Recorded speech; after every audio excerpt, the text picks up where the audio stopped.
We have now spent 45 days traveling across China. Oh my god! A country we were very hesitant to even visit in the first place. Let's be honest, China isn't always portrayed in a positive light in the news and the media around the world. China. What is China really up to? But since coming and experienced the country for ourselves, we now feel like we have seen the true China. So in this video, we're going to tell you our honest opinions of China, and we're going to talk all things accommodation, food, transport, the people, and if you stick around to the very end of this video, we're also going to tell you about our favourite locations and our standout moments from our time in China. So before we get into this video, I want to give you a bit more context to some of the locations that we have been to in China. We started our first trip here in Shanghai, we then went to Chongqing, Chengdu, Xi'an, Beijing. We came back to China for a second time and started again in Beijing where we finished off. We then made our way to Hangzhou, Zhangjiajie National Forest Park, Guilin, Yangzhou. Then we went the whole way south to Shenzhen and then over to Guangzhou, and at the moment we are in our very last location, and today is actually our final day in China. Today we are actually in Zhuhai, right at the very south of the country, and very sadly today is our final day in China, for now anyway.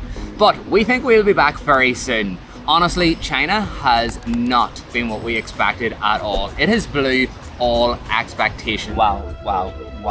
And I want to get this out there very early on in this video. If you're somebody watching this and you're debating on going to China, but maybe you're a wee bit apprehensive, you're a wee bit unsure because China feels so far away and so strange to somebody like myself and Aisling from the West or from Europe, don't worry about it. China is an incredible country.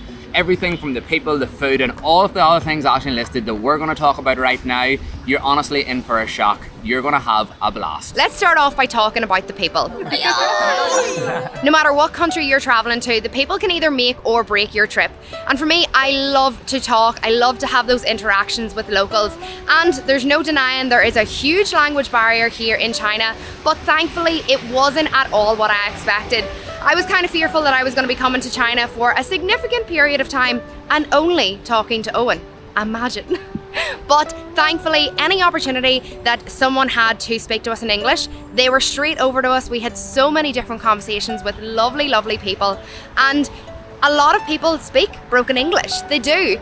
And anyone, even if it's through translate apps or whatever English they do have, we have had so many wholesome moments. And that isn't taken away from the fact that there is a language barrier, because there is, but it's definitely a lot more manageable. You will have some lovely experiences on the metro, in shops, buying street food, whatever it is. So if that's something that's holding you back, don't let it. Look, I'm going to be honest with you. I didn't really have a great impression on Chinese people before coming to the country. I've had a few negative experiences with Chinese people in the past, whether it be at home in Ireland or during our travels, and it just always hasn't been a very positive situation.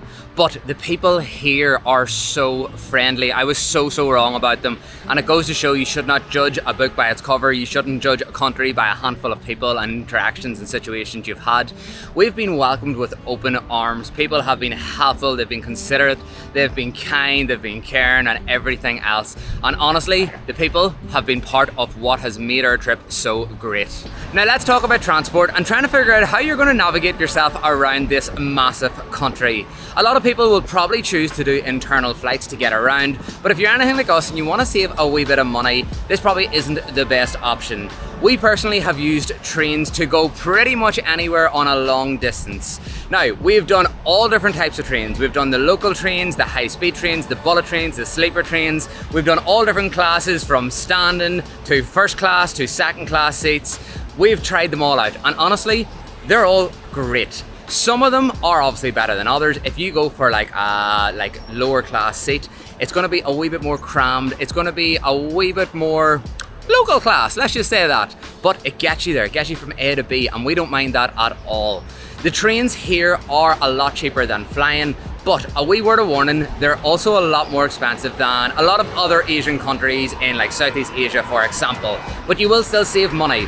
And another thing we love to do is if we're going on a really long distance journey, we'll do an overnight train. This way we can save money on accommodation, we can save a lot of time by not having to travel during the day as well. And honestly, it suits us perfect.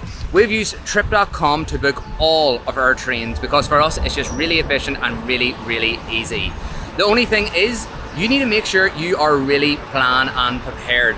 All of the trains here book up super quickly. So don't just land to the train station and try to book a ticket.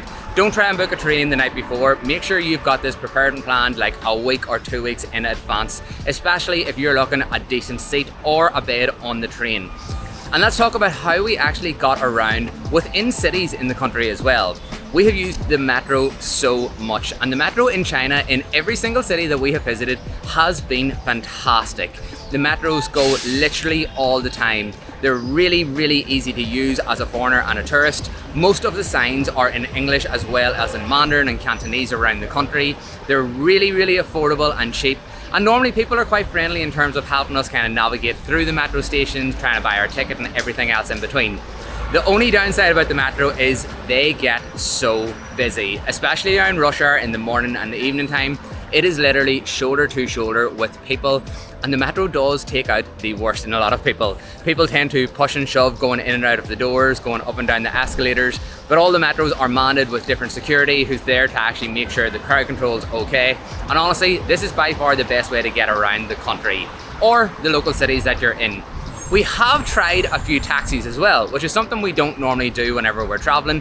However, taxis here in China are for nothing. They are so inexpensive. And to book taxis, we've used the Didi app, which has actually been super easy to operate and use as well. What we haven't tried out, however, is the local buses. We've been told that it's really difficult for a foreigner to try and use the local buses, so we just kind of avoided that, and we felt like we didn't actually need to use them either. But overall, transport in China, fantastic. Now, moving around and using public transport can be such a pain when you have got big and impractical luggage, which we had for far too long. But now we have recently just got these, our brand new level 8 suitcases, which have made moving around and getting on and off public transport so much easier. And if you're watching this and thinking, why and how do these cases make moving around so much easier? Well, that's because of these 360 smooth spinning wheels. And honestly, they make the world of a difference. And even better yet, they are quiet spinner wheels. So thankfully now we are no longer those loud, crazy tourists coming along with big, noisy bags. Level 8 suitcases are designed with practicality in mind, which is something we personally love. I went for the Voyager carry-on, which has a wide pop-up handle. And Owen's went for the Heejin carry-on, which has double TSA locks, and it also has soft grip, slow releasing handles, which is pretty satisfying too. And as you can see, these suitcases are very attractive. So if you're in the market for a new suitcase, or you just want to make your travel day a little bit easier, then make sure to check out their website, level8cases.com, or you can use the link down in the description below, and make sure to use our code OwenandAshling10 for 10% off your order. So the next one we're going to talk about is the cost of traveling around China. This is a pretty big one. This is what's going to determine whether you can or cannot travel to a country. So we're going to break this one down into, well, transport we've already talked about. The next one is accommodation, food, spending money. So let's talk about accommodation first. Accommodation is definitely a little bit more pricey than other parts of Asia, like Southeast Asia, for example. And the standard isn't always the best, but for us, we range anywhere from $12 a night at our cheapest accommodation, all the way up to $30 a night. Our most expensive one was in Beijing, and the room wasn't anything too special, but you were in the capital city after all. However, on the flip side of that, we're currently in Shanghai, and we're paying $12 a night, and the room is really nice. So the price doesn't always reflect the room that you're gonna get, and the location definitely has a big factor to play. But something that we would recommend is that when you're booking your accommodation, make sure to check where your closest metro stop is. As Owen explained, the metro system here in China and across China is brilliant. So as long as you're beside a metro stop, you are good to go. Then moving on to your food. Wow. Oh, wow. Whoa. We like to eat local. We like to eat street food, and we like to go into restaurants that are filled up with local people. This is just a personal choice. It's not even that we want to save money, but it is definitely the more affordable option. And general meal for us consists of noodles, maybe rice, some meat, dumplings, depending on how hungry we are. And a meal like that for 2 people can range anywhere from $5 to $10. So this is extremely affordable. Obviously, there's a lot of high-end restaurants all around China, and if you want to go and check them out, you can. But for us, it's just not our scene. Then we move on to our general spending money. So this is things like attractions, going to the national park, and those do just vary depending on what you want to do. But drum roll, our daily average spend here in China for 2 people is $80. $80 for 2 people. If you ask me, that's pretty good. And whenever we're talking about the cost of things, something that might surprise you is that you don't need cash when you come to China. It's basically a cash-free country. Now, I know that sounds pretty wild and mad, but it's the truth. We have literally not spent a single penny in cash since coming on the second trip back to China.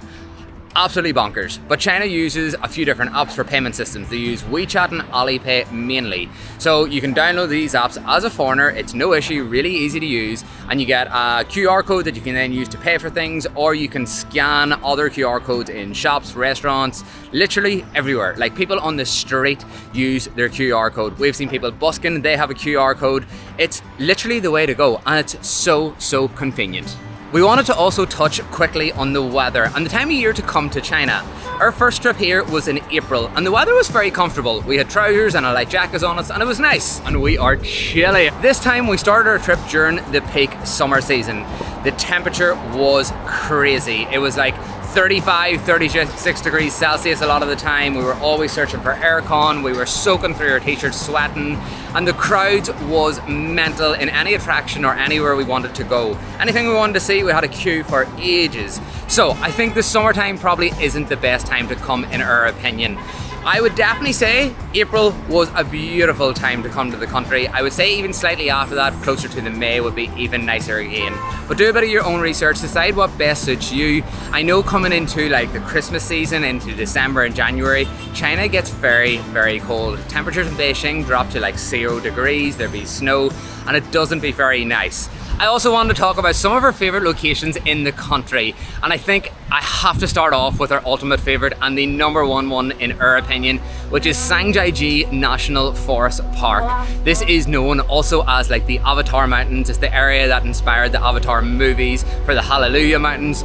It's incredible. The area honestly is like something out of a movie. It's like just next level magical, an insane landscape, unbelievable scenery, and this is definitely a must visit and cannot miss location on a trip to China. But in terms of some of the cities, Chongqing is our favorite city. It's just so cool. Known as the cyberpunk city, it has so much to offer. It's just a really modern, futuristic, like epic metropolis. It's amazing. We had a fantastic time there, and the food there, also incredible. But bringing it back to other cities, we thoroughly enjoyed Hangzhou as well. It's a lovely mix of nature with the West Lake, and also a really beautiful modern city. And then weirdly enough, we really loved Shenzhen down in the very south of the country. This is much more what we expected of a big major Chinese city. It was very tech savvy. It was really kind of modern with a lot of old ancient areas as well. And this is, as I said, what we expected Chinese cities to kind of be like. In saying all of this, we loved everywhere. There's not one single location that we have visited during our entire time in China that we wouldn't return to. All of them, honestly, were fantastic. All slightly different, slightly quirky in their own way. The people were slightly different, the food was slightly different. But again, honestly, all of them, really good locations. So we're going to finish out by talking about some of our standout key moments during our entire time spent in China, because there's so many, it's hard to narrow them down, but like there's a few that just stand out a little more than the rest. Yeah. Exactly. And I think I'm going to start off with the very first day here in China, in Shanghai. Honestly, as I've said, I came to China with a bit of a closed mind. A bit. And that first day completely opened up everything. I was so excited about everything that we had up in front of us. It blew us away. Honestly, the whole day just took us back. We couldn't believe what we were seeing, what we were witnessing. It just was a complete shock to the system, and I think that's why it stands out so much. I think another thing for me that stands out was the day we were in Xi'an. We tried renting bicycles in Xi'an to go and cycle around the city, around the wall. Couldn't figure out for the life of us how to actually rent the bikes. We spent so long trying to get these bikes. So long, and then eventually this lovely guy and lady came over to us who spoke literally no English and tried like helping us to get the bike. They couldn't figure it out either. I think the issue was we needed a Chinese mobile number to actually get it in the end. But a long story short, this lovely guy ended up renting the 2 bicycles for us. 2 of them. They paid for it for us, and like they refused to let us like send them any money. They were like, no, like they translated to us, and then they were like, look, you take them, we'll pay. We would like to do this for you. It was as, like just a enjoy treat. your time, Yeah. like have a good time while you're in Xi'an, and we What were a just moment. like, what? Like the kindness, like he did not have to do that at all. That definitely was a standout moment by far. And for me, I think my ultimate memory I know this is. has to be seeing the giant pandas. Wow, like I'm both speechless. Honestly, like that was just like in itself such an experience. We've seen so many Incredible. pandas, we've seen baby pandas, we've seen big pandas, we've seen families of pandas. They were the cutest Oh. thing, honestly, like, and I know Ashley said that's her favorite moment. It's definitely up there with one of my like top maybe 3 moments as well. Maybe not even just in China, maybe just over this past couple of years Yeah. traveling. It was incredible, like in terms of wildlife. What an experience that was, and what a lovely way to kind of like finish out this video, I think, on such a positive note. And our trip here in China, our honest opinion, we love the country, If man. you It's couldn't guess amazing. that already, like we absolutely love It's China. flippin' wicked, and I can tell you something right now, this will not be our last time here in China. And I just wanted to take a really quick moment to say thank you to everybody that has been following along for this Chinese series. We have had an absolute blast, and we have loved making all the connections with all of our new Chinese subscribers and subscribers from all around the world. So if you are not one of those subscribers, hit that button down there and join us.